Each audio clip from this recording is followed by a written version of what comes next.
They were not born. They did not arrive.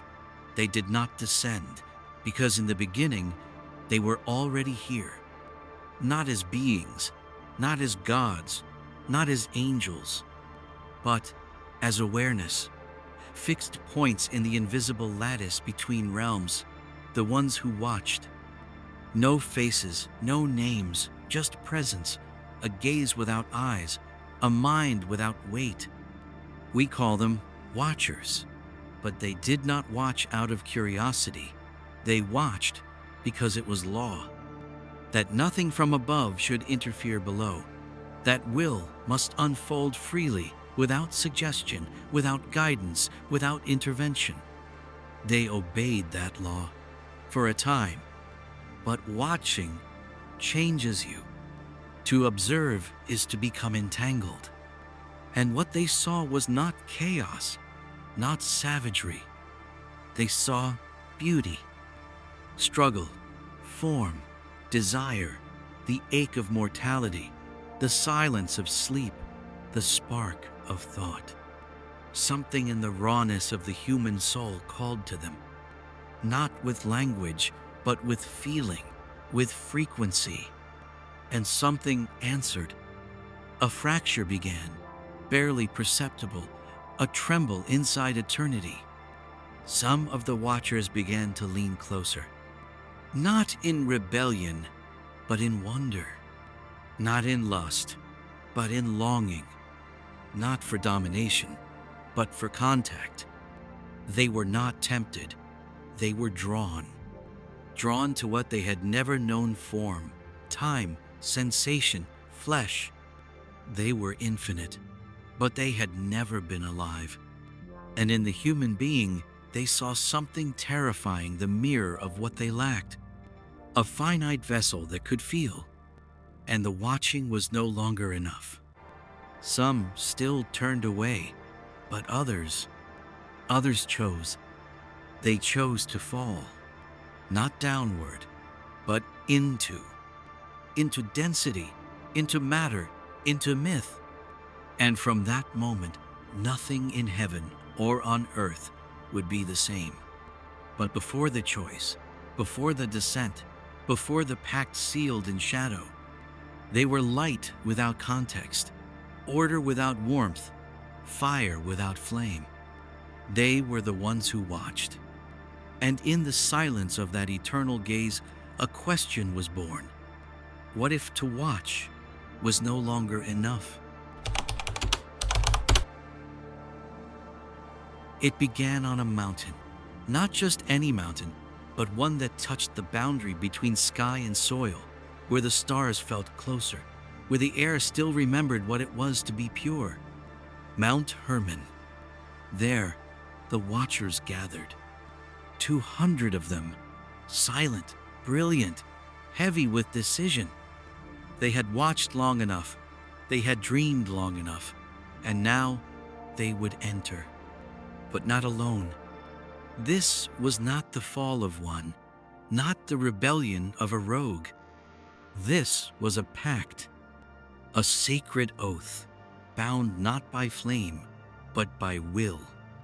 They stood shoulder to shoulder in the thinnest place between worlds and swore not just to descend, but to stay, to join, to cross the veil not as visitors, but as participants. They were not cast down. They came willingly, eyes open, knowing the cost. And still, they chose. What they wanted was not dominion. It was union. They saw the daughters of men not as objects, but as portals, gateways to incarnation, to experience, to the mysterious alchemy of blood and breath. It was not lust, it was yearning, to feel time, to taste wind, to be held by gravity. They signed the pact, they marked the ground, they made their oath unbreakable. And when the last word was spoken, they stepped through. Heaven did not fall in fire. It lowered itself quietly, like mist, like memory, like a dream finally becoming skin. The watchers became the fallen, but not yet in shame, in wonder, in touch, in form. They taught, they loved, they gave, and the world became something new. The pact was not only between themselves, but between realms. A line was crossed, a law broken. But sometimes, a law must break so a deeper truth can emerge. And so they fell, not in disgrace, but in desire, not in darkness, but in fire. And somewhere beneath that ancient mountain, where the stones still whisper and the winds remember, the echo of their oath still lingers. We will descend, we will become, we will give what was forbidden, and we will bear what follows. They came bearing gifts, not wrapped in silk, not spoken in blessings, but in power. They did not give gold, nor jewels, they gave knowledge. Secrets folded in fire and metal, in shadow and light. They taught humanity to forge steel, to bend metal to will, to fashion weapons, not just tools, to wield strength over flesh and bone. But that was only the beginning. They shared the secrets of alchemy, turning the ordinary into the extraordinary, not just in matter, but in spirit. They whispered the names of stars, mapping heavens with magic and meaning. They unveiled the veils of herbs and potions, the art of healing and harm, the dance of life and death. They spoke of sorcery, casting shadows over the natural order. They revealed the ways of cosmetics, the power of appearance, of illusion, of control. Each gift was a thread woven into the fabric of human destiny. Each gift a flame, beautiful, dangerous, impossible to unlearn. But these gifts were forbidden, not because they were evil, but because they were premature. Humanity was not ready, not yet. The gifts burned too bright, too fast, and the world could not contain them. With each secret shared, balance shifted. The harmony of earth and sky trembled. The watchers knew this, but they gave anyway, because some truths cannot be held back, because to give is to choose is to change. And once given, there is no going back. The forbidden gifts were a beacon, a spark in the dark, a promise of transformation, and a curse. For every flame that lights the way, shadows grow longer. And humanity, touched by fire, began to grow not just in body, but in complexity, in conflict, in consequence. They were born from a union forbidden, not simply flesh and blood, but something greater, something fractured. The Nephilim, giants in stature, titans in strength, monsters in the eyes of those who came after. But they were more than myth, more than legend. They were the living fracture between heaven and earth. Their bones shook the land. Their voices thundered through valleys. Their shadows stretched beyond the horizon. They carried within them the chaos of two worlds colliding, the weight of the Watcher's promise and the cost of the forbidden gifts. Where they walked, balance trembled. Forests withered, rivers changed course, mountains groaned. The earth cried out for order, for reprieve. But the Nephilim did not understand. They were beings of power, yes, but without wisdom. They ruled with strength, not justice, with force, not balance. Their presence was a wound in the fabric of the world, a tear between the sacred and the profane. And so, the world began to shatter, not suddenly, but slowly, like ice cracking beneath silent pressure. The skies darkened, the seas roared, and the age of innocence gave way to the age of reckoning. It was a time before the flood, before the cleansing rains, before the washing away of sins. It was the shattering, the moment when the Watchers' gifts and their children's might became too much to bear. And in that breaking, the world was forever changed. Heaven does not strike with rage, it moves with inevitability. The Watchers knew the cost would come. They felt it in the weight of their human bones, in the echo of their children's footsteps. They knew, as every creator does, that all things have consequences. And so it came the judgment, not in fire from above, but in the quiet descending of a shadow colder than night. Archangels spoke without anger, yet with authority that allowed no protest. You were given to watch, not to intervene. You crossed the line between heaven and earth. Now you must bear the weight of your choice. Some were bound in chains, sealed in darkness beneath the earth, waiting in silence, forgotten, yet not gone. Some were cast to wander, never again to return to the heights from which they fell, forever seeking, forever longing for what could no longer be theirs. Their children, the Nephilim, were washed away, purified by water, cleansed by flood.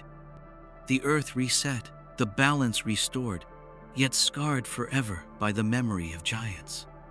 But chains of judgment are not punishment alone. They are reminders, boundaries, drawn between worlds. The Watchers, once bringers of knowledge, became stories whispered around fires, legends told to warn children of the dangers of gifts unearned.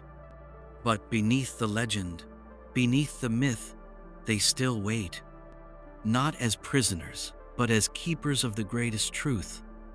That sometimes to fall is to awaken. That chains are simply promises waiting to be broken. And that judgment, even from heaven, is never the end. It is only the closing of one cycle and the quiet beginning of another. We have often been told that to defy heaven is an act of pride, a rebellion rooted in arrogance, in hubris. But what if the Watchers were not driven by mere defiance? What if their so-called rebellion was born not from darkness, but from compassion, or perhaps from a deeper understanding of what humanity could become? They saw humanity not simply as beings of clay, limited by earthly boundaries, but as vessels capable of holding more. They saw potential, a raw, untamed spark waiting for the slightest breath of knowledge to ignite it into brilliance. What the Watchers gave humanity was not mere survival. They offered evolution. They handed over keys that had long been locked away, held beyond the veil, kept from human eyes not because they were evil, but because they were transformative. In every myth, we are told that knowledge comes at a cost: the apple of Eden, the flame of Prometheus, the forbidden wisdom brought by those who dared to cross divine boundaries. But perhaps the price was always known. Perhaps the Watchers willingly paid it, not out of rebellion alone, but from a profound sense of purpose, a belief that humanity, given the right tools, could ascend, could become something more than mere creatures subject to fate and fear. Consider Azazel, one of the greatest among them, often demonized, blamed for teaching humanity the art of war, the making of weapons and armor. Yet war, as terrible as it is, was not the heart of his gift. It was mastery over matter itself, the shaping of the earth's elements, the art of metallurgy, the ability to reshape reality with intention, with fire, with skill. Consider Shemyaza, who led the descent, who took upon himself the greatest weight, the responsibility of decision.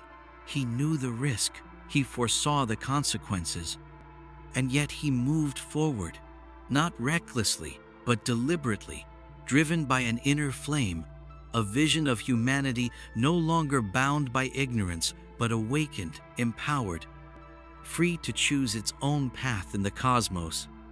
Were these beings truly rebels? Or were they pioneers? Were they teachers, sharing truths that heaven wished hidden? Or traitors, as the archangels later declared? The question lingers still, because the line between teaching and rebellion is thin. It is always defined by those who wield authority, and in this story, authority belonged to heaven. But perhaps authority, even celestial authority, is not infallible. Perhaps there are moments in cosmic history when defiance becomes duty, when rebellion is the purest form of compassion. After all, what is rebellion if not the refusal to accept limitation imposed from above? What is teaching if not the sharing of fire, the passing of a torch that once lit cannot be extinguished? The Watchers were condemned not because their knowledge was false, but because it was powerful, because it freed humanity from ignorance, because it offered a path to divinity without obedience, without submission. They gave humans the stars not just as lights in the sky, but as maps, as paths of destiny and purpose, as mirrors to their own souls. They taught humanity the language of symbols, the hidden grammar of the cosmos, the art of communication with forces unseen. They did not ask for worship. They asked only for recognition of the sacred potential within the human form. But heaven saw only violation. It saw the breaking of an ancient law, the boundary never to be crossed. And so the Watchers were cast down, chained beneath mountains, imprisoned in darkness, forgotten by all but the whispers of myth. Yet the irony remains.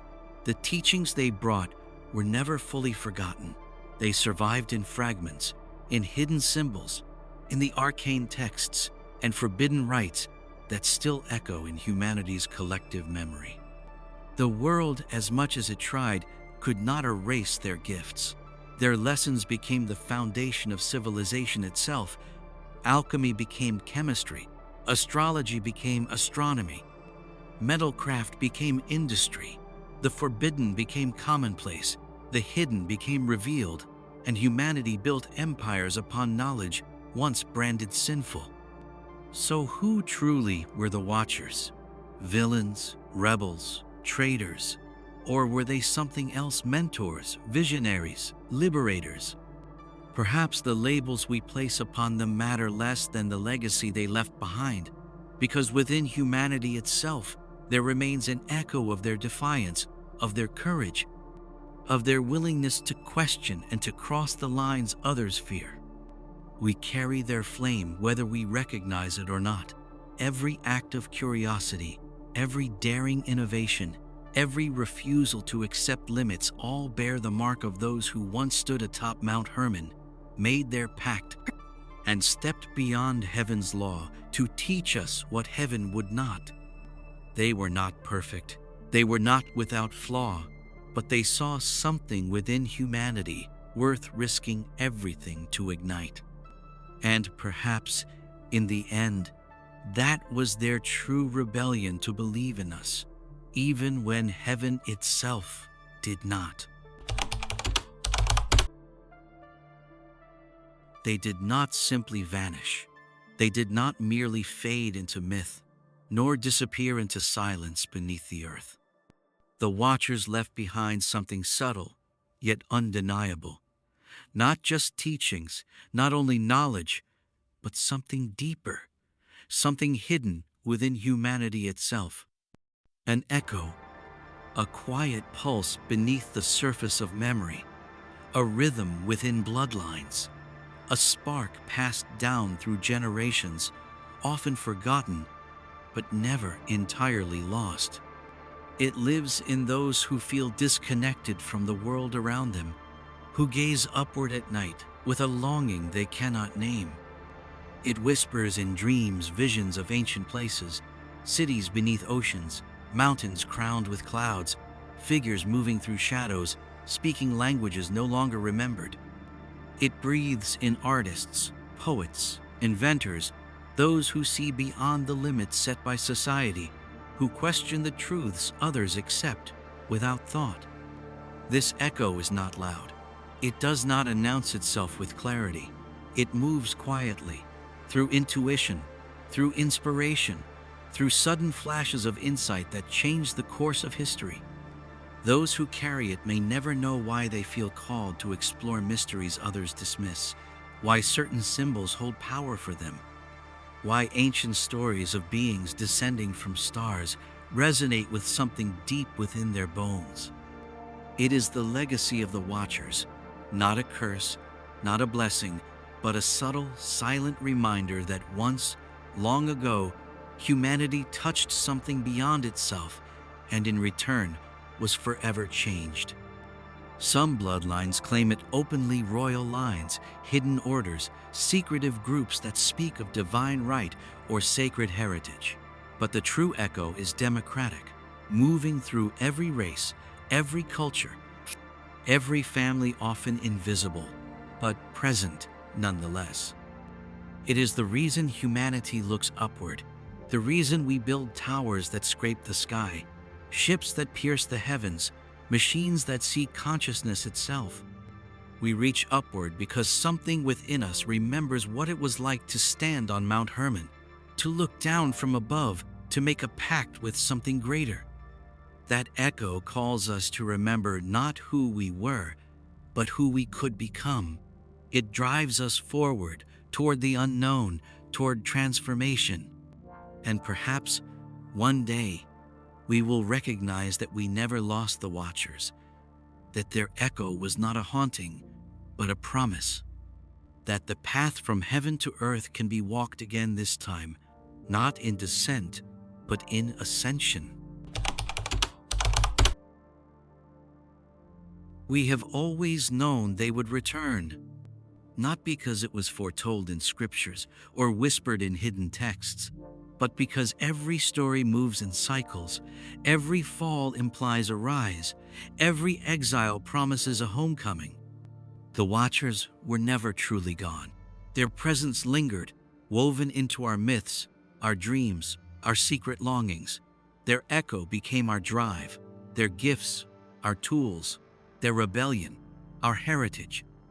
But the return, the final act in their story, is still unfolding. Some speak of prophecy, ancient writings hidden in desert sands, carved into temples beneath forgotten mountains, telling of a day when those bound beneath the earth would once again emerge. But perhaps it is not prophecy we await, perhaps it is pattern, because history repeats, and every cycle, every revolution of time brings humanity back to the same threshold, the point where heaven and earth meet, where choices once made can be made again. We stand now on the edge of a new age, not unlike the moment on Mount Hermon when the Watchers made their pact. Humanity has become creators, shaping life, altering worlds, building intelligence from metal and electricity, playing with forces once forbidden. Are we becoming the Watchers ourselves? Are we not now the ones crossing boundaries, violating ancient laws, touching powers we do not fully understand? Their return may not be the arrival of beings descending from clouds. It may be subtler, quieter, an awakening from within, the echo within our blood growing louder, our consciousness rising, until we recognize ourselves as heirs to their legacy. The return is not necessarily external. It could be an internal shift, the moment humanity remembers it is more than flesh and bone, more than its limitations, more than the world it has known. Perhaps the Watchers never needed to break their chains physically. Perhaps their return is simply the awakening of humanity to the truths they left behind. Yet there remains a darker possibility that the return is literal, that somewhere beneath ancient stones, deep below forgotten mountains, the chains are weakening, the seals loosening, and the Watchers, in physical form, prepare to rise again. What would happen then? Would they judge us? Would they guide us? Or would they see themselves in us, the cycle complete, humanity now, the rebels, the bringers of knowledge, the ones who must choose between compassion and hubris? We do not yet know, but the world is shifting. Old orders are falling, new powers rising, ancient symbols reappearing in modern disguise.